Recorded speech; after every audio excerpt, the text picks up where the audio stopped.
My best friend made me dress in plain clothes for the ball selection. She went mental when the hottest man chose me to be his date. Every year, the Marine Academy students would come to our university to pick dates for their formal ball. It was this huge tradition where they'd walk through our main courtyard in their dress uniforms and formally ask someone to be their date. My best friend Alexis had been obsessing about this since freshman year. She'd spent 3 years planning what she'd wear when they came, how she'd position herself in the courtyard, and even practiced her surprised face in the mirror. She was convinced multiple Marines would choose her and would graciously pick the best-looking one.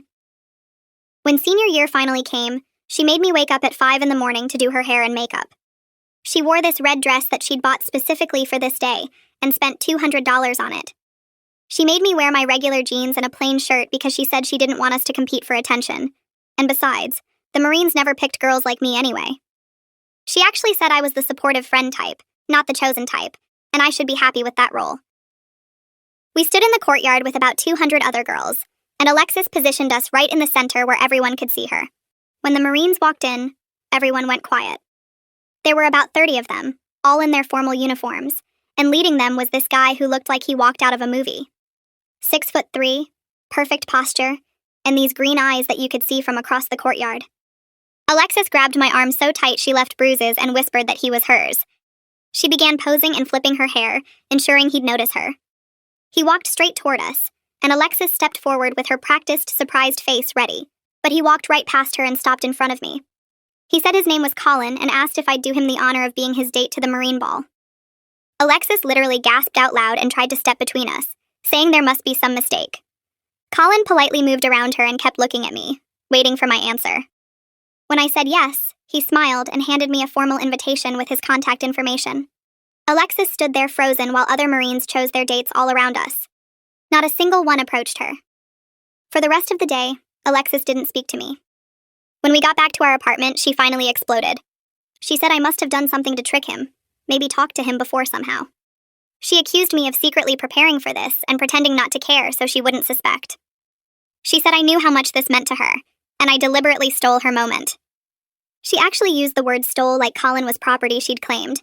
She demanded I text Colin and tell him I couldn't go, that I was sick or had a boyfriend or anything to get out of it.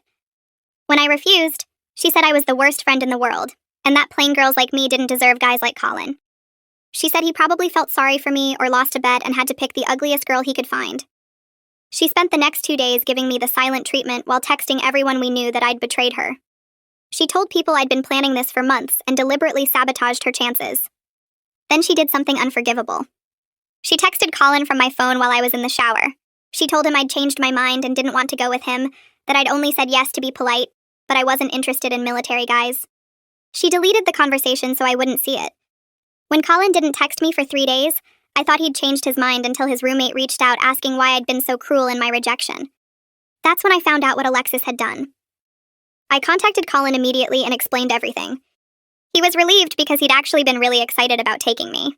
He said he'd noticed me volunteering at the campus veteran center and thought I was beautiful and kind. He'd specifically come to our university hoping to ask me. We made plans for the ball, and I didn't tell Alexis I'd fixed things. Instead, I told her she was right, and Colin hadn't contacted me again, so I probably wouldn't go. She immediately perked up and started being my friend again, saying she knew he didn't really want me. The night of the Marine Ball, Alexis was in our apartment watching movies and eating ice cream, fully believing I was also home moping in my room. I was actually at the ball in a gorgeous navy dress my sister had lent me, dancing with Colin, who turned out to be funny and smart and genuinely interested in me. I got back to the apartment around 10 in the morning, still feeling like I was floating from the night before. The ball had been perfect. Colin had been perfect. Dancing with him, talking with him, laughing at his stupid jokes about marine life. My feet hurt from the heels my sister lent me with the dress, and I had glitter from the decorations stuck in my hair, but I didn't care. I opened the door as quietly as I could and saw Alexis exactly where I'd left her last night. She was on the couch in her pajamas with a blanket, watching some romantic comedy and eating directly from a pint of ice cream. The apartment smelled like the popcorn she'd made, and there were tissues scattered on the coffee table like she'd been having a sad movie marathon. My stomach twisted with guilt, even though I knew what she'd done to me was worse. She looked up when I came in. "How was your moping evening?" She asked it with this fake sympathetic voice that made my skin crawl. I clutched my small purse behind my back where she couldn't see it. The purse had my phone and the formal invitation Colin gave me at the ball with his number written on the back in neat handwriting. "It was fine," I said, heading straight for my room. Just watch some stuff on my laptop. I knew you'd get over him eventually. She turned back to her movie. Guys like that don't actually go for girls like us anyway. They just do the whole formal asking thing because it's tradition. I closed my door and leaned against it, my heart pounding. The navy dress was still in my car where I'd hidden it that morning. I'd changed back into regular clothes in the parking lot before coming up. I sat on my bed and pulled out my phone. Colin had already texted me twice asking if I got home safe and saying he had an amazing time. I smiled and texted him back, then shoved the phone under my pillow when I heard Alexis moving around in the living room. The next few days were weird. I texted with Colin constantly but had to hide it like I was doing something illegal. He wanted to see me again, wanted to take me to dinner or just hang out on campus, but I kept making excuses. Every time I thought about running into someone who might mention the ball to Alexis, my stomach hurt. We finally agreed to meet for coffee at this place 2 miles off campus that no students ever went to. It was mostly older people and business workers on their lunch breaks. I got there first and sat in the back corner booth where nobody could see me from the windows. Colin showed up 10 minutes later in jeans and a regular shirt instead of his uniform. He looked different, but still good. He slid into the booth across from me and smiled, then reached across the table to hold my hand. I pulled it back and looked around to make sure nobody from the school was there. Sorry, I said. I'm just being careful. He ordered coffee and we talked for a while about nothing important. He told me about his classes at the academy and I told him about my biology exam coming up. Then he got quiet and looked at me seriously. Can I ask you something? He stirred sugar into his coffee. Why are we meeting 2 miles off campus like we're having an affair? You know I want to take you out for real. Like actual dates where we don't have to hide. I explained everything. The whole story about Alexis sabotaging me by texting from my phone, how I'd fixed it without telling her, how I'd let her think he ghosted me so she wouldn't freak out. I told him about lying to her about not going to the ball and how she still thought I'd spent that night alone in my room. Colin listened without interrupting, his coffee getting cold in front of him. That's really messed up, he said when I finished. What she did with your phone. That's not what friends do. I know. I picked at my napkin. But if I tell her now that I went to the ball and we're seeing each other, she'll lose it. She'll make my life terrible. We live together and share all the same friends. Colin was quiet for a minute. So you're going to keep lying to her?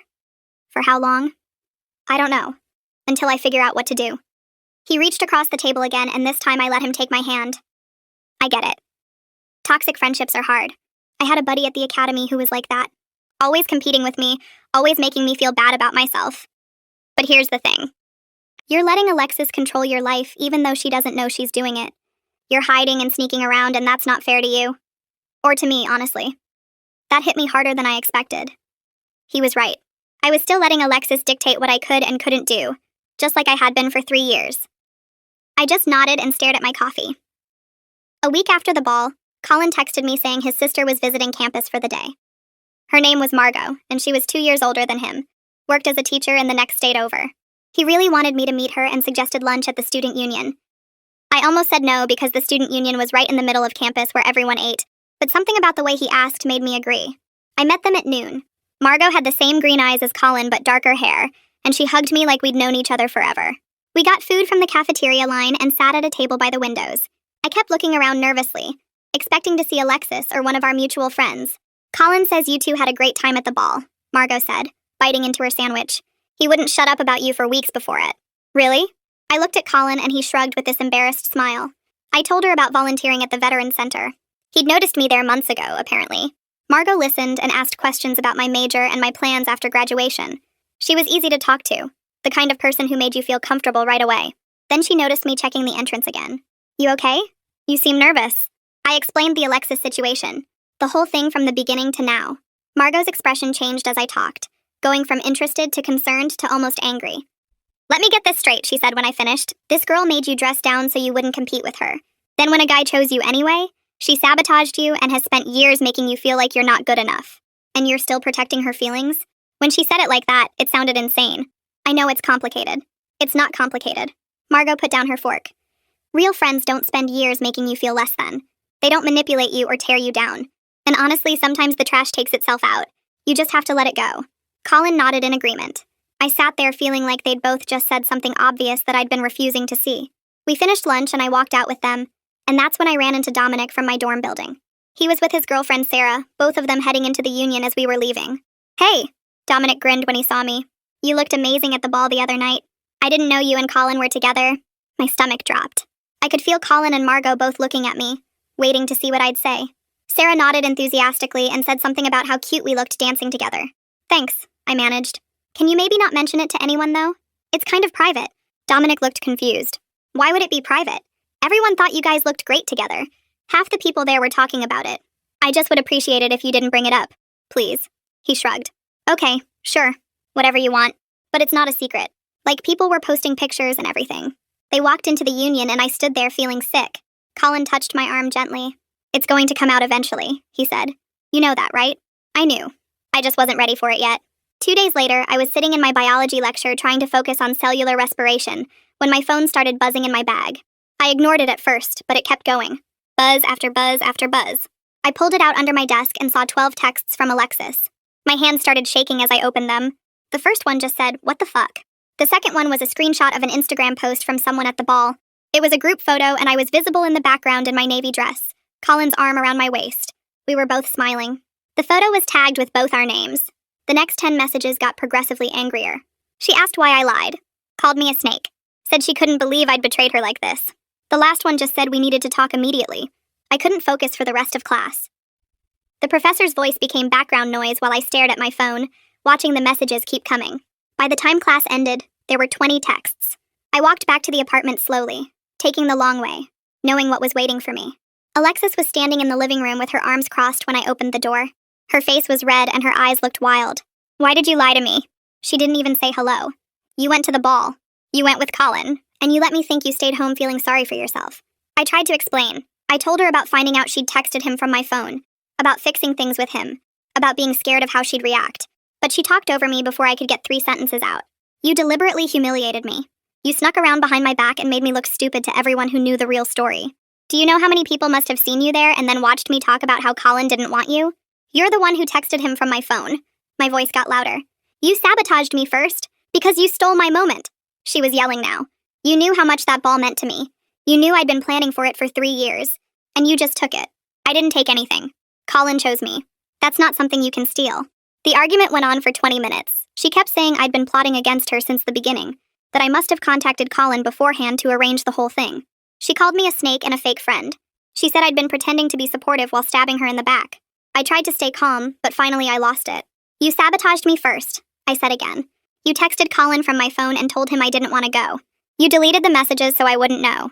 And you've been undermining my confidence for 3 years by calling me the supportive friend type and acting like I should be grateful you even hang out with me. Alexis went completely silent. For about 10 seconds, she just stared at me. Then her expression changed into something cold. You're delusional if you think Colin actually likes you. He probably felt sorry for the sad girl in plain clothes. Or maybe it was a dare. Pick the ugliest girl you can find. That's probably what happened. Something inside me broke, but not the way it usually did when she said things like that. This time, instead of hurt, I felt clarity. I could see the pattern so clearly. Years of little comments designed to keep me small. Years of positioning herself as the pretty one, the chosen one, while I was supposed to accept being the backup friend. I'm done, I said. I'm done listening to you tear me down. I'm done pretending this is a normal friendship. You don't treat people you care about like this. She laughed. You'll come crawling back. You always do. Because without me, you're nobody. I walked to my room and closed the door. I could hear her moving around in the living room, slamming things. Then my phone started buzzing again. I looked at it and saw she was posting on social media. I opened Instagram and there it was. A long, detailed thread about how I'd betrayed her by secretly going to the ball after she'd been so gracious about Colin choosing me. She made it sound like she'd been totally supportive and I'd snuck around behind her back for no reason. She carefully edited out the part where she sabotaged me, made herself look like the victim of my cruel deception. My phone exploded with messages. Mutual friends asking what happened. People taking sides. Some believed her version. Some asked for mine. I sat on my bed watching the notifications pile up and realized she was forcing my hand. I could either publicly defend myself or let everyone believe I was the villain in her carefully crafted story. I sat on my bed staring at my phone until 3 in the morning. The notifications kept coming in waves, and every time I thought they'd stopped, another round would start. I opened a blank post and started typing. My hands shook as I tried to find the right words to explain everything without sounding cruel or defensive. I deleted entire paragraphs and rewrote them. I wanted people to understand what really happened, but I didn't want to destroy Alexis publicly, even though she'd tried to destroy me. Around 4 a.m., I finally had something that felt honest. I explained how she'd texted Colin from my phone while I was in the shower and deleted the conversation.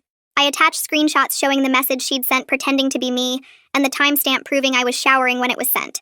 I wrote about how she'd spent 3 years telling me I was the supportive friend type, and not the chosen type. I kept it factual and tried not to make it sound like I was attacking her. I read it 12 times before finally hitting post at 5 in the morning. Then I turned off my phone and tried to sleep, but my brain wouldn't shut down.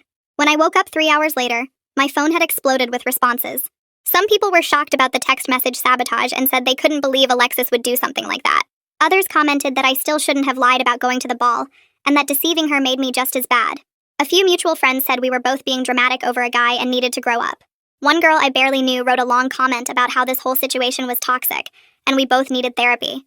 I felt sick reading through everything because no matter what I said, some people were going to think I was the villain.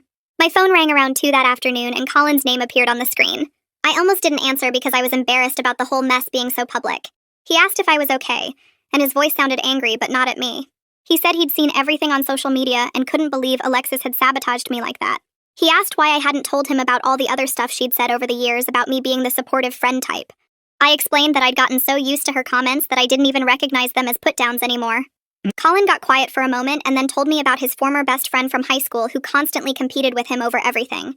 Grades, sports, girls, even stupid stuff like who could do more push-ups. He said it took him 2 years after graduating to realize that real friends don't make you feel like you're always losing some invisible competition. We talked for over an hour about toxic friendships and why people stay in them. He said something that stuck with me, that sometimes we accept treatment from friends that we'd never accept from a stranger, because we confuse history with loyalty. I felt less alone after that call because someone finally understood why this whole situation was so complicated. That evening, someone knocked on my bedroom door. I opened it expecting Alexis, but found Liliana Gonzalez standing there instead. She lived in the room next to mine, and we'd always been friendly, but never really close. She asked if she could come in, and I moved aside to let her. She sat on my desk chair and said she was glad I finally stood up to Alexis. I must have looked surprised because she laughed and said she'd been watching the dynamic between us for 3 years.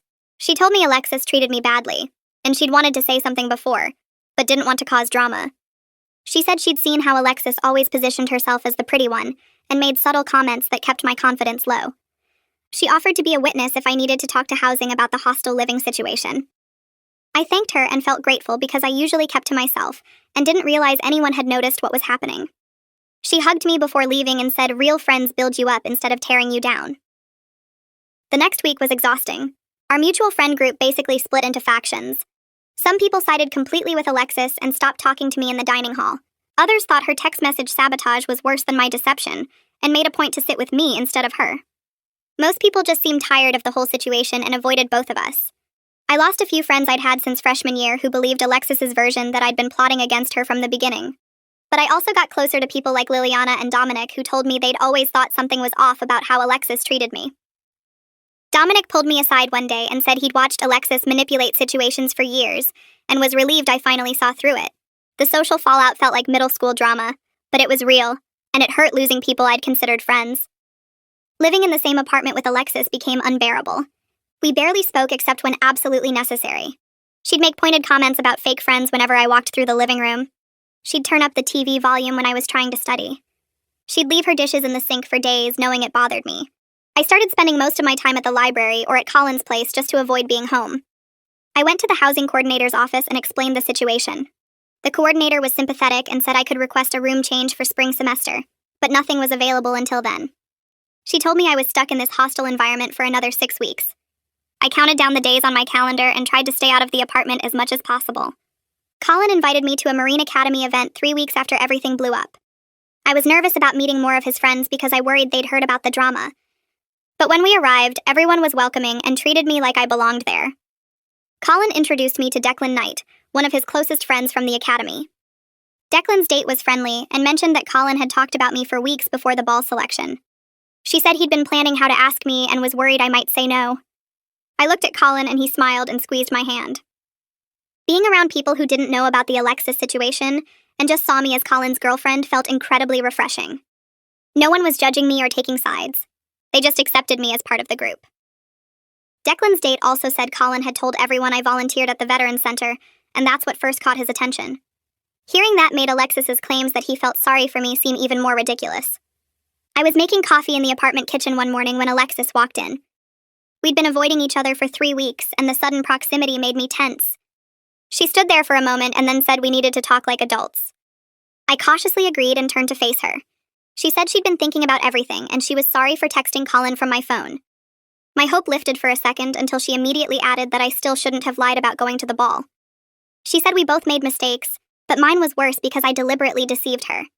I realized this was as close to an apology as she was capable of giving, one that still made everything partially my fault. She couldn't just apologize without adding conditions or spreading the blame around. I took a deep breath and told her I appreciated the partial apology, but I couldn't go back to a friendship where she needed me to be less confident, so she could feel better about herself. I said her years of subtle insults about me being the supportive friend type had really damaged me, even if she didn't mean them that way. She looked genuinely surprised, like she had no idea what I was talking about. She said she was just being honest about our different social roles, and that some people are naturally more outgoing and attractive, while others are better in supporting roles. She said I was being oversensitive and reading too much into normal friend observations. That confirmed everything I needed to know. She fundamentally didn't understand how her words had affected me and probably never would. We reached an agreement to be civil roommates for the remaining weeks of the semester. No more pointed comments about fake friends. No more social media drama or public arguments. Just polite coexistence until housing changes happened in January. It wasn't friendship and it wasn't the closure some people expected, but it was livable. I felt relieved to have clear boundaries even if they weren't the reconciliation everyone thought we should have. Some mutual friends seemed disappointed that we didn't hug and make up. But I was done pretending everything was fine when it wasn't. Finals week came and went. I got my approval for a room change to a single for spring semester. I packed up my stuff the day after my last exam and moved everything to my parents' house for winter break. My sister picked me up, and on the drive home she asked how I was doing. I told her everything that happened since the ball. She was quiet for a while and then said she was proud of me for standing up for myself. She said watching me accept Alexis's treatment for 3 years had been hard, but she knew I had to figure it out on my own. My parents were supportive when I got home, even though they'd always liked Alexis and seemed sad the friendship ended. My mom said sometimes friendships run their course and that's okay. My dad asked if I was sure I'd tried everything to fix it. I explained that you can't fix a friendship where one person needs the other to stay small. They both hugged me and said they understood. Having their support felt validating even though the situation was complicated and messy. Winter break arrived with the quiet relief of distance and space. Colin and I started doing video calls every few days, and those conversations felt different from any friendship I'd had before. He'd ask about my day and actually listen to my answers without redirecting the conversation back to himself. When I mentioned feeling nervous about a family dinner, he didn't tell me I was overreacting or that other people had it worse. He just said my feelings made sense and asked what would help me feel better. I noticed how different this was from years of Alexis dismissing my concerns or turning them into opportunities to talk about her own problems. One night we were on a call and I mentioned missing the campus veterans center where we'd first crossed paths, and Colin smiled and said he'd been hoping I'd bring that up. He told me he'd visited 3 times before the ball selection, always timing it so he could see me interact with the older vets, and he'd been working up the courage to introduce himself for weeks. Hearing that made something shift in my chest because Alexis had spent years convincing me that guys like Colin didn't notice girls like me unless they felt sorry for us. But Colin had noticed me specifically because of my character and kindness, not despite some imagined flaw. We made plans for spring semester, including study dates at the library and weekend trips to nearby hiking trails, and I realized I was building something real with someone who genuinely wanted me to succeed and feel confident. My sister came into my room one afternoon and caught me smiling at my phone during a text conversation with Colin, and she sat on my bed and said she was glad I'd finally found someone who treated me the way I deserved. That validation from her meant everything because she'd watched the Alexis friendship damage my self-worth for 3 years. Spring semester started with me moving into my single room in a different building, and the freedom of that space felt incredible. I could decorate however I wanted without worrying about Alexis's opinions. I could study without her pointed comments about how some people had to work harder than others. I could just exist without constantly monitoring whether I was being too confident or too successful or too anything. 3 weeks into the semester, I was grabbing lunch in the dining hall when I saw Alexis at a table across the room with some girls from her communications class. Our eyes met for a brief second, and we both nodded politely before looking away. No dramatic confrontation. No tears or apologies or attempts to rehash everything that happened. Just 2 people who used to share everything and now shared nothing. I sat with Liliana and Declan, who'd become real friends over the past few months, people who celebrated my successes instead of finding ways to diminish them. Colin joined us a few minutes later and kissed my cheek before sitting down, and I caught Alexis watching from across the room with an expression I couldn't quite read. I turned back to my friends and focused on the conversation happening at my table, instead of worrying about what she thought. Sometimes I felt sad about losing what I thought Alexis and I had, But mostly I felt relieved to be free of constantly feeling like I wasn't enough.